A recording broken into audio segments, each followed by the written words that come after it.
Bus services are on the brink of collapse across Scotland. McGill's are planning 13% cuts to services in Renfrewshire and Inverclyde alone.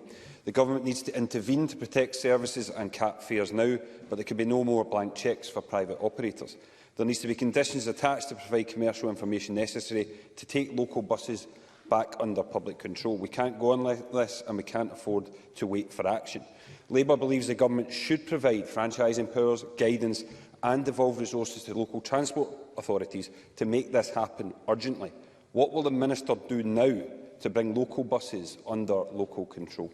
Minister. I thank the member for his question, and I understand very much the sentiment of that question. I think there is a challenge to government currently in relation to the way in which we fund the bus sector and how that can be sustainable into the future, given that most operators in Scotland are privately owned. I think there is a need for greater conditionality. Of course, there is a level of conditionality attached to NSG funding in relation to fares being capped at a certain level. Now, the Transport Act gives operators a number of powers, including, of course, bus franchising, and there will be secondary legislation coming forward on that later this year. I think there are great opportunities to work with our operators to that end, and I continue to work with our operators directly through the Bus Task Force.